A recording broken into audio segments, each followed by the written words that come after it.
Good morning and welcome to the U-Shaped Business Show.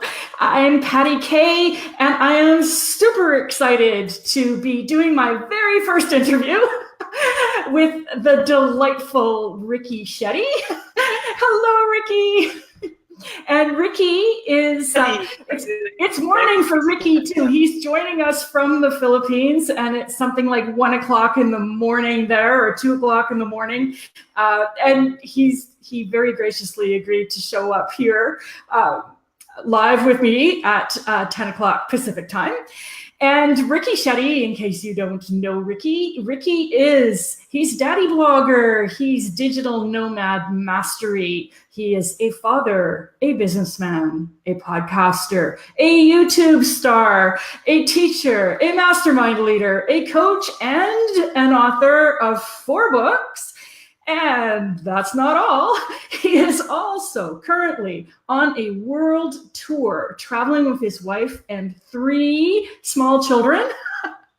And he's somehow managed to find time to be here with us today and talk to us. So Ricky is just like that. He is super supportive. He really cares about people. I met Ricky a few years ago now, 6, 7 years ago, here in Vancouver, and he's always been amazingly supportive of me. And word on the street is he is amazingly supportive with other people as well.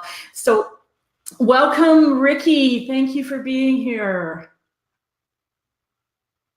Hello, Patty Kay. So nice to join you on your show. I've had a chance to listen to some of your previous lives. So congratulations on doing a daily Facebook Live show. That's definitely something commendable. So I just wanted to congratulate you. And I'm definitely very honored here for your first interview in the Facebook Live show. So thank you. Well, thank you for being here, Ricky. And my first question for you is the one that I'm thinking that might be on the minds of other people when they hear that long list of things that you're doing. The idea of traveling the world with your kids, with your family, that's something that people might talk about. It's something they might dream about, and it's something that they would kind of consign to the shelf of wishful thinking. So can you tell us a little bit about your decision to do that? Like, why? What made you decide to actually go for it? Great question. I love when people ask me the question, why? Because that's the most important question, the purpose. So I'm going to share with you a little bit of my backstory to put in the context of why we left Vancouver, BC, Canada.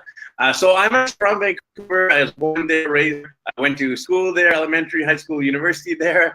And then after university, did a little bit of traveling around Asia, Europe, Australia. And then in my early 30s, ended up broke. So I came back to Vancouver, living with my parents. And then around the time I started volunteering at a local church, and I ended up meeting my lovely wife, Anne.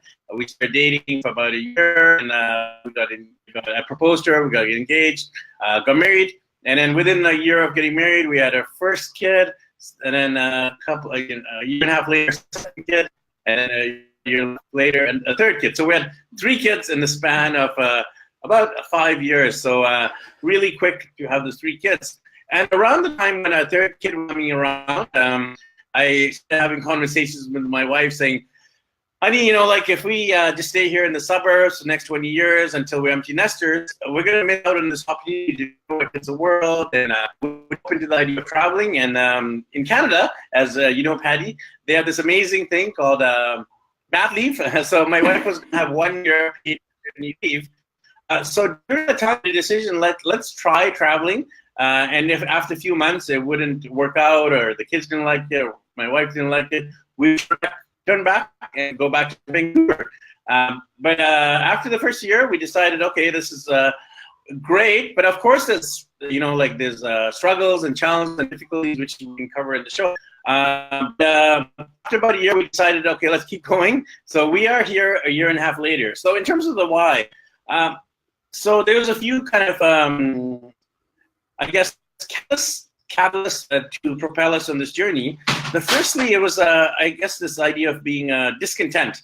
In Vancouver, I was going through a little bit of a depression. I was going through my event, doing my events, and taking my kids back and forth to school. But I was like longing for the sense of adventure and wasn't doing that as a parent. So I started feeling down, watching Netflix and not talking to people.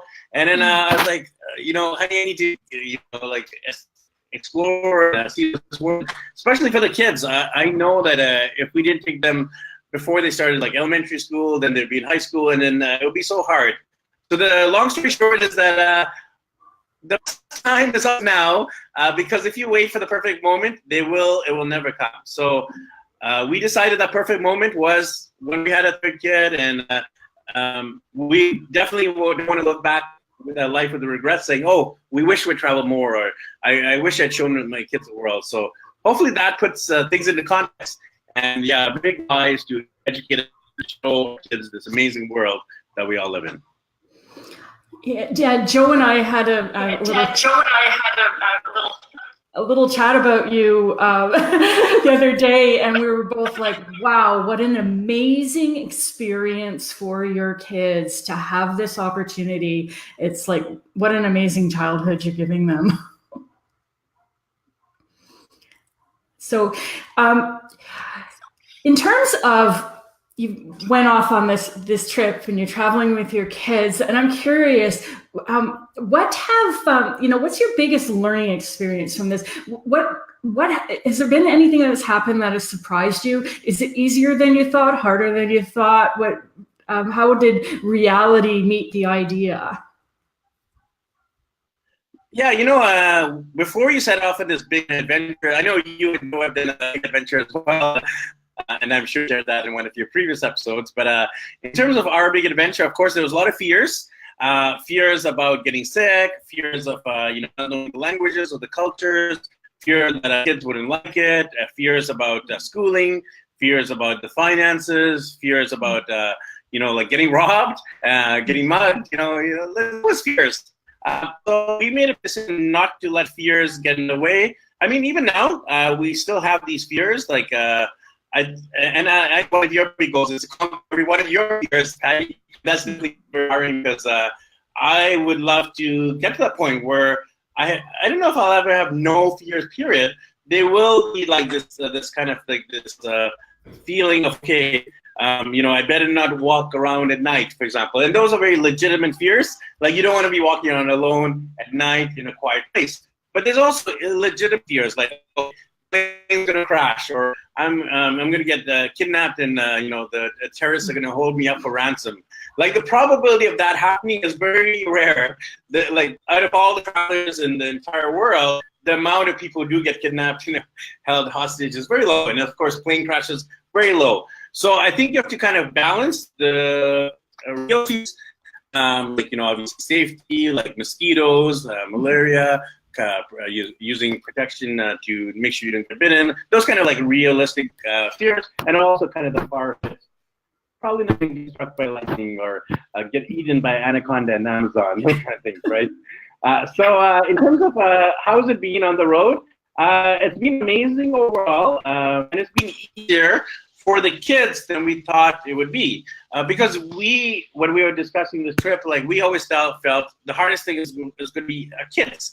And how will they adjust to the language and the culture and the food and a new way of living? But actually, it was much easier for the kids and much harder for my wife and me, because my wife and me were adults, like in our 30s, and now I'm 41. So we have our set ways, and we are the ones who kind of get irritated when things are going slower, the bus doesn't leave on time, the internet doesn't work. We get frustrated. But our kids, they kind of go with the flow. They're very flexible, very malleable, very adaptable. So this is the surprise for us. You would think, like, oh yeah, kids are flexible and malleable and adaptable. But until you actually do this travel and you see it in real life, like they were in South America and Latin America, and they just adjusted to Spanish, and my daughter really picked up fast. And now we're here in the Philippines, and now my daughter has kind of like this Filipino accent. I'm just like, how do you do it? How do you switch from Spanish to now Tagalog? And who knows where we'll end up next. But kids are so adaptable and so resilient. So any of your listeners or viewers who are parents, I just want to encourage them, don't worry about the kids. Worry about yourselves because you guys are going to be the ones who are going to be more irritable, and your kids will be the ones who are much more, fit in new culture here. So hopefully that helps alleviate any of the fears that your viewers might have, Patty K. Yes. Well, those are. When you look at business fears, business fears are nothing compared to what you're talking about. You've got some legitimate fears there. When it comes to business, the fears are more made up in our head, kind of a thing. And one of the things I've always admired about you, and as I see what you're doing, I mean, aside from the boundless energy, is your boldness. You're willing to just jump in, to ask for what you want, to talk about your business, to allow people to help you, to ask them for help. What advice do you have about that for me, who wants to be you when I grow up, or any of my viewers who may be feeling a little bit hesitant to put themselves out there? Yeah, I mean, I just want to say this. This might encourage a lot of your viewers, Patty, because growing up in high school, I was actually a shy, introverted kid. You know how they have those high school annuals, like most handsome, or the class athlete, or the class flirt? Well, guess what? I didn't get any of those. I was shy. So I'm actually introverted by nature, and even now, you'll see me I do a lot of introverted type of activities. I like reading, I like blogging, I like book writing. So even though you might look at me and saying, okay, he's really out there, he does speaking, he does coaching, he does YouTube, social media, podcasting, etc. There's a side of me that's much more introverted that needs the Ricky recharging time. So I just wanted to kind of encourage any of your introverted guests that you can choose sociable or extroverted activities like social media, podcasting, YouTube, etc. And I look at it very much as like this. Doesn't make you perfect, but practice makes you better. And the more you do something, the better you'll get. And I'm sure even when you did your first Facebook Live a few weeks ago, it was much more terrible. It was saying much more ums and ahs, and you were pausing, and maybe you were lost for words, and the mind blocks, right? And the more you do it, the more natural you'll get, the more confident you'll get, the more you'll become. And your book is perfect for that topic, right? The U-shaped business, because at first you'll be kind of just trying to look good on camera. You'll be trying to present your message accurately and concisely and to the point. But the more you do something, you don't have to worry about what the audience thinks. You don't have to worry about making mistakes. You can just be you. And I think with me, I've practiced being me a lot through my blog. I have 1,000 blog posts. And I've practiced being a lot on social media just by posting regularly just about our family, about our travels, about our business, about our struggles, our challenges. What I shared at the beginning. Yeah, I went through a depression, and I financial struggle. My business has fallen apart, and I've survived that. And I've had fights with my wife. Even today, we had a big fight. And I'm okay with telling the public that because there's no shame in it because I just want to be me. And if I try to put on a show, I'm going to fail miserably, and people will be able to see through that. So I think it's this thing about practice doing what you're scared of. It might be you doing a first ever Facebook Live, and I challenge anyone who's watching here today, go to your phone and just go to Facebook and push the live button and start live. Just push that blue button, go live, and I'll tell you, people do it all the time. It's a story. And the very first time I pushed that thing, I was nervous. My palms were sweating. I was like, "Oh man, what are people going to say?" And I just did it really quickly, and I started. And everyone who's done a Facebook Live or YouTube video or podcast will know there's a fear element. So just do it in spite of the fear, and don't worry. People actually are very encouraging, and you'll be surprised. They won't even notice. You'll say, "Oh, I said so many ahs and ums," and other people will be like, Patty, that was the most amazing Facebook Live ever. And we are our own worst critics. So just remember, practice makes better, and people are there to support you, encourage you, and cheer you on. So hopefully that helps. Wow, you shocked me in a couple of ways there, Ricky. I never, ever would have voted you most shy or assumed that. Most outgoing, maybe. Most likely to succeed. Most likely to, to climb the ladder, kind of thing. Not most shy. What prompted you to come out of your shell? Good question. Just like a turtle. The turtle, when they crawl in the shell, they're crawling to the shell because they're afraid. They're afraid of predators. They're afraid of the environment. They're afraid of the surroundings. They're afraid of uncertainty. So we are kind of like the turtles, right? But we have this great power, like the Teenage Mutant Ninja Turtles, to really come out of their shells and fight the enemies and win our battle, so to speak, and complete our mission, right? So, and we need our splinters, like our wise rats, right? Like Patty's a business coach, or someone like her. Or we need mentors. We need accountability partners. We need success buddies, right? We need mastermind groups. We need, business associates, people who have the same mindset and, positivity as us. So in terms of what caused the shift within myself, so in my, kind of like high school years, I was the shy kid. And even entering university, I was the shy kid. I hadn't dated a girl in my early 20s. The first girl I asked out, she rejected me. In university, I was finding it hard to make friends because university, you really need to be outgoing and sociable to make friends, right? Because you're in this big classroom with like maybe 200 people, right? So what happened with me is in my early 20s, I started traveling, actually. And that's what got me out of my shell, really. I went to Europe and I did a backpacking adventure. And I was just staying in like youth hostels and dormitories and, the lounges of the hostels. And when I was there, I was just reading my this Lonely Planet guidebook. And I would just be sitting in the corner reading. And then slowly, you start to talk to people. People find out where you're from and you ask questions. And slowly I started opening, kind of my personality and becoming more outgoing there. And then I started traveling more, and I realized if I didn't start talking to people, I would just have a really boring trip, right? So I really feel that helped me a lot, traveling and staying with other people. And I think a lot of like self-improvement, personal development, even like inner healing, realizing that it doesn't matter what people think. I think you have to get to that point, and that's a very hard point to get to. You really get the point, like, I can say anything, and it doesn't matter if people are judging me because I'm okay with what I'm saying, and I'm okay with myself. So I think you have to get to that place, and I think that journey is a hard one. I mean, I think it helps to have friends who believe in you.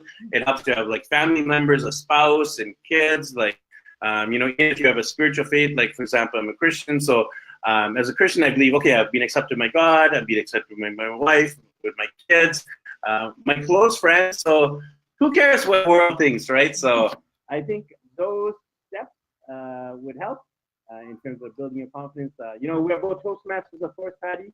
And I used it for years. I got all the way up to like, I think it was like advanced gold, something like that, almost to the highest level advanced gold. And that really helped me with the public speaking side of things.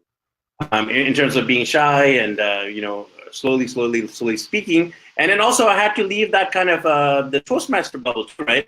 I just started speaking at non-Toastmaster events and like meetups and workshops and conferences and virtual summits and podcasts, right? So it's definitely been a journey, Patty. And I'm sure anyone who's conquered that introversion, extroversion spectrum will agree. Yes, there's a lot of, it's interesting how you need that kind of inner development before you can do the more outer stuff, that it really comes down to, like you were saying, it's some having confidence in who you are and believing in yourself. it seems like something that should be so easy, but often it requires some effort to get there, some learning. You'd think that we wouldn't need to learn about ourselves, but we do. So how about you tell me a little bit about your business, Ricky? You have a very, very, very U-shaped business, being a digital nomad and having a whole bunch of different revenue streams that you're working with.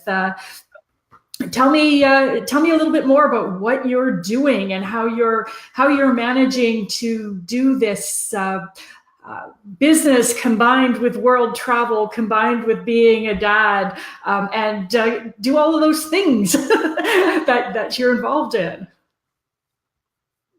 Yeah, well, definitely work-life balance is a constant struggle. Any mom or dad will leave that to any business owner who's trying to be healthy, manage relationships, manage like multiple responsibilities. It's definitely very challenging.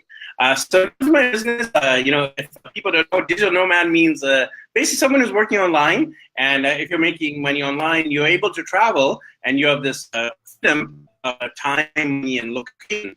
And most nomads are usually in their early 20s, and they typically are the Caucasian males. I don't want to be too stereotypical, but I've interviewed actually 450 digital nomads on my show, and I had a chance to interview Patty as well, by the way, on her travels and our business on my show. But there are not many like Indo-Canadians, Filipinos in the world. That might be the only Indo-Canadian Filipina couple with 3 young kids traveling the world currently. Who knows? If there's any others, let us know. But in terms of what I've been doing, back in Vancouver as an event producer, Patty's actually spoken at some of my events. I would produce like workshops, conferences, multi-day, multi-speaker events. But as you probably guessed, being an event producer isn't going to allow you that location freedom because you're location dependent. So at the same time when I was doing my events, I was already doing my travel blog. And I was already doing coaching. And when we decided to take our journey on the road, I started developing those income streams further. So now I have this whole thing called the multiple streams of income model. And another way of looking at it is kind of like an octopus. So you're an octopus, you're in the center, and making revenue from multiple places. And almost every digital nomad will be doing this model. They might have like a primary source, like for example, a lot of digital nomads are coaches, consultants, or consultants, or maybe they're website designers, graphic designers, social media marketers, online course creators, etc. Primarily in consulting, I do that with several different clients, and I'm teaching people specific skills. It's not life coaching. It's more of this coaching that focus on how people build up a blog in terms of how do you build up sponsorships. One of the key things that has helped us travel to the extent we have been doing now is getting sponsored hotels, sponsored sightseeing, sponsored food, and even sponsored transport. So that's obviously helped us cut down costs. So I teach other people how to do that as well. And any of your viewers want to reach out there, I'm happy to help there. But travel blogging has really helped with cutting down costs. And I coach people in terms of how to get sponsorship too. I'm also coaching people on how to build up their social media following, how to launch their own podcast, how to launch their own YouTube channel with a big following, and even how to publish books and those kind of business-related topics of coaching, consulting. Lately, I've become quite passionate about Udemy. So over the past year, I've actually recorded 12 different Udemy courses. Just because I did one just to see, online courses, it sounds interesting. Let's try one out and see what happens. So I published one course in Udemy. It did phenomenally well. Lots of 5-star reviews, lots of students. So I was like, okay, let's try doing a few more. So here we are a year later, and I have 12 different Udemy courses. I also have 5 Kindle books now. Patty mentioned 4. You got 5 about fatherhood. You got 5 now. Yes. I have a couple comic books, and I have a whole series on kids travel.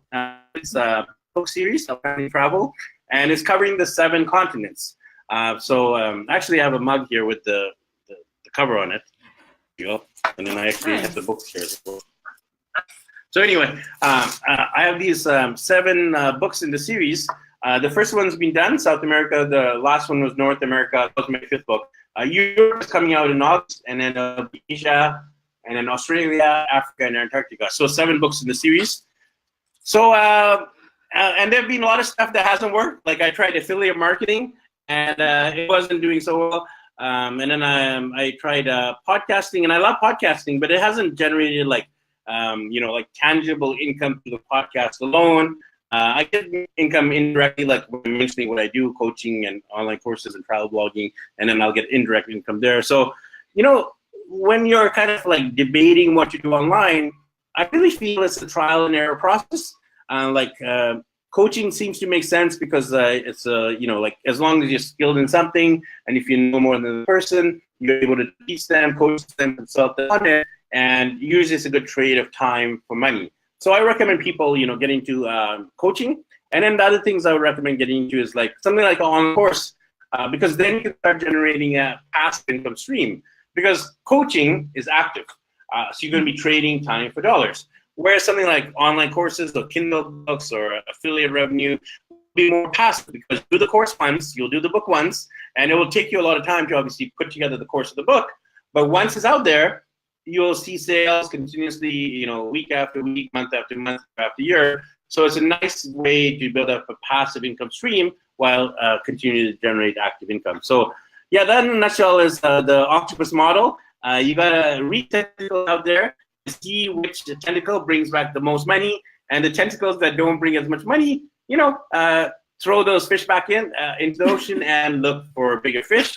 And the other thing I would say is if you're traveling to cheaper parts of the world, your dollars will go a much longer way. So we avoid North America. We can't afford to live in North America. So I don't know, Joe. We can't afford to live in Vancouver, so we travel the world instead. Because living in Vancouver, our hometown, is actually more expensive than traveling here in the Philippines. So we have chosen to avoid North America, Europe, and Australia because we do travel on a budget. We are staying in like cheaper like hotels or Airbnbs or even hostels with private rooms. We are sponsored. We take a lot of public transport. So we're definitely not luxury travelers. We're definitely more on the budget side of things, but not like ultra budget. We're not eating like rice and noodles all the time. So we're like upper budget, if you want to call it that, or lower mid-range. And yeah, I would recommend definitely going to Asia. That will help you save money. South and Latin America, and then Africa. Those 3 continents will definitely take your dollars a much longer way. So hopefully that helps out your viewers there, Pat. Yes. Well, it also creates things that happen for you. Are you doing your coaching and consulting with people here in primarily like in North America? Like, are you working in the middle of the night? Is that what's happening here? Yeah, so let me share with you that struggle as well. And I'm so keen to share the struggles of the digital nomad journey as well, because what you'll see on social media is you'll just see the good stuff. You'll see the people at Machu Picchu or Iguazu Falls or the Taj Mahal, the Great Wall of China, etc. And they'll always be smiling, happy. There'll always be blue skies. They won't talk about the time when it was like raining like crazy. They won't talk about the time where they really struggle financially, where they're like, obviously fighting with their spouses or kids. They won't talk about the temper tantrums or the toddler tantrums, the fighting with the siblings. I like talking about those things because that's more real. That whole time, like our son had a tantrum today, and it's just like, it's part of life. And every parent will be like, yeah, that's normal. Our kids had a tantrum too. So it isn't how it is on social media. It's not going to be always blue skies and sunny weather and smiley faces. They're going to be struggles and challenges. So in terms of what you're talking about, the time zones, yes, if you're living in Asia and you're working in a North American time zone, that is going to be definitely a struggle. So I have usually had to do more evening work hours. So like, for example, if I'm working like at 9 a.m. Eastern Standard Time, which is New York time, it's actually 9 p.m. Filipino time or Asia time in like China, Taiwan, the whole region of the world is in the evening. So usually I'll do like a 9. I don't mind coaching people at like 9 a.m. Like I do actually do my clients at that time. I'll have 10 p.m. and I just I've got used to that new kind of work flow, which is okay because I get do stuff with the family. Like today, the whole day I was out with them. I came home. I had an hour just to get some stuff done, and boom, I jumped on the call with you, Patty. So it has been challenging. I don't want to deny that in terms of the different time zones, but I usually won't work after midnight. And you got to decide if you're work according to your energy level. So if you're more of a night owl, you got to consider that early bird.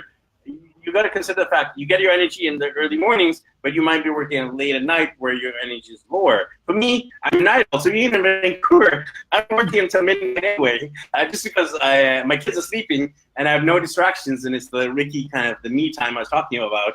So yeah, it has been challenging, but at the same time, it worked for me because I happen to be a night owl. Yes. figure out how the schedule works for you. I always say that that's a really important thing for people to take into account is how do you function best? When do you function best? When you create your own business, you get to make all of those decisions, and you can color outside of the lines. You don't need to work a 9 to 5, and you don't even need to work in the same country as your clients. Clearly. Yeah, people actually are excited about that. Like, and it's been funny. Like, I've had to do I was flying from Philippines to Taiwan, and I have a regular client every week at the same time. And I didn't want to shift around times. I just like keeping consistency. So I ended up just doing the coaching call in the airport, and I always have backups. I did it with the airport Wi-Fi, but then I was sitting in a cafe. So if the airport Wi-Fi failed me, I had the cafe Wi-Fi, and then I also had my phone data as a backup. So I was like, hey, kind of like a plan B and a plan C. And of course, if plan A, B, and C failed, I would just message my client and I'll be like, hey, I'm about to jump on a plane to Taipei, Wuhan. Unfortunately, the Wi-Fi is not working, so is it okay if we reschedule? And, I've had to do that, by the way. Not exactly that statement, but I've had to cancel calls just because the Wi-Fi wasn't working, or we ended up having to take a bus, or just scheduling conflicts. So people are very, very understanding.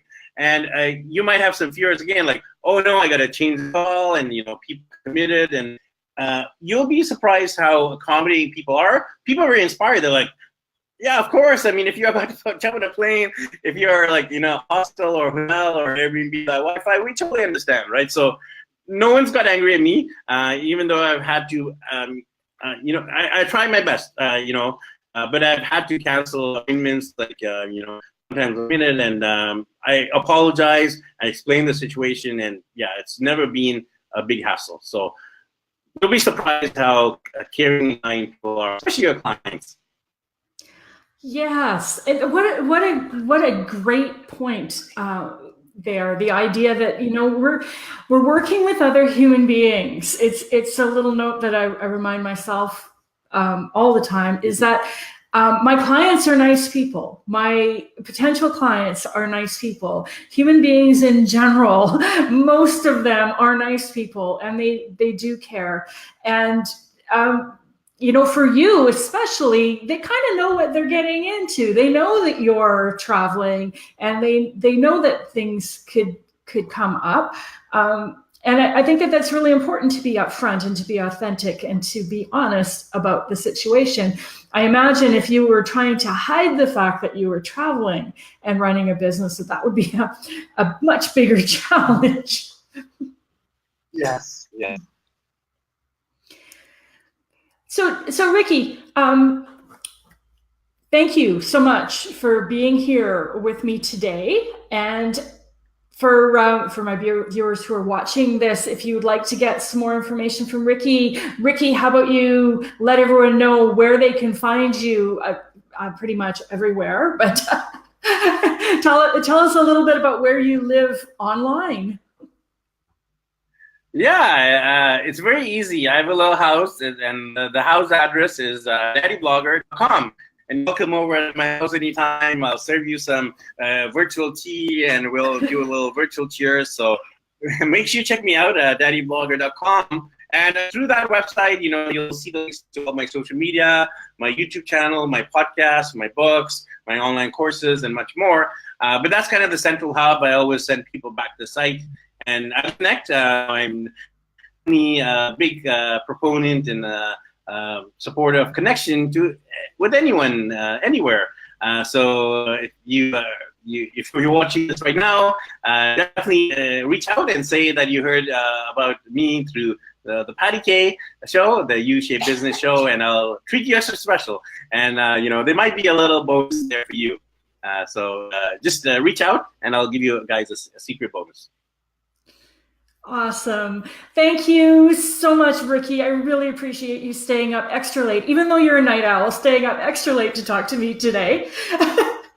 So I will end the broadcast. Thank you again. And to the viewers tuning in, have a fantastic day. And Ricky, have a good sleep. Talk to you soon. Go to bed. Thanks, everyone.